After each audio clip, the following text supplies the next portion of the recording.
Now, next, Brad, if you're going to start making your way up, I'd like to have the composer of the next piece tell you a little bit about what he wrote. And before he does, I guess what I can tell you is that we all knew that as the teachers involved in creating this and under the direction of Julie Bunchek, who's wonderful. And by the way, because I'm going to forget later, can we please give a hand to Julie Bunchek, who's put this whole thing together and organized this and completed it through its second successful year? Thank you, Julie.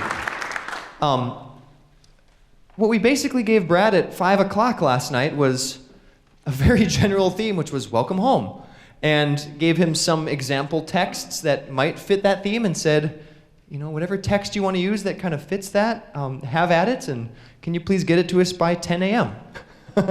So I will let Brad say a little bit more about his process and what he came up with. I'd like to start by talking about Julie Bunchek as well. Last year, I did the composing as well for this event, and she came up to me afterwards and said, "Do you think you'll ever want to do this again?" And I think it was Tim who said, "You never ask a marathon runner if they want to run a marathon right after they finished running a marathon."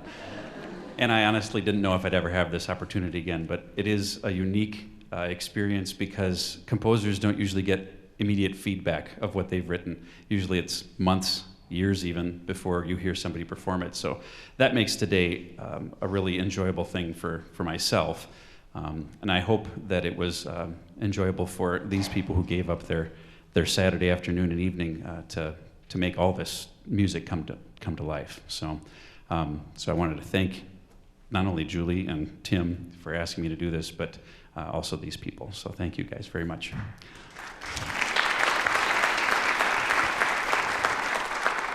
I will be brief. The prompt of write something that had to do with home, welcome home, truly stymied me. Last year, I feel like I know I started writing by about 8 o'clock. And this year, it was 10 o'clock and I still didn't have something figured out what I was going to do. And I was getting a little panicky, and my family saved me.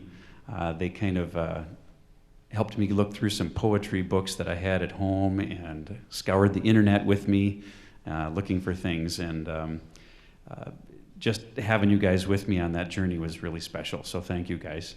What I ended up finding and making work was the phrase, home is where the heart is. I did a Google search on that, and it came up with a lot of things that were images. And some of them were from Pinterest and Instagram and things like that. And just fragments, just little snippets of things that had to do with that. And so that's what I heard music to. And that's always a good sign when I'm trying to write. If I'm reading some text and it moves me to think that might make good melody. So that kind of is where it all started. And I did it differently this year too. Last year I just cranked it out as fast as I could and as far as I could. And when I started seeing double at about 4:30 in the morning, I went and took a nap. And this year I was just dead tired after a long week of work. And I slept from about 1 to 3 this morning, and then got up and finished the piece after that. And that was a much more sensible way of doing it. So if I ever do this again, I'm going to do that again. I'd like to share with you the text, because it is a very repetitive text. The fragments that I found are not long. The first piece is, if home is where the heart is, then you are my home. That was from, I don't remember which one I found it from, but that continues on later with, because my heart will always be with you. That was the other half of that one. And then there was another one that was a small fragment again, saying, you are the very thing that keeps my heart beating, and no matter where I am, I know where I belong. And it just happened to be Valentine's Day last week. I thought this was a fitting thing as well. And so this is where it led.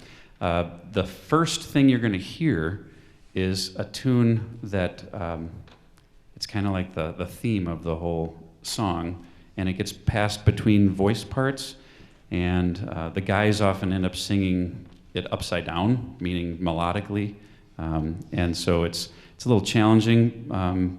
And again, I appreciate the effort of our choir for putting it together so well today. So here is what that theme sounds like.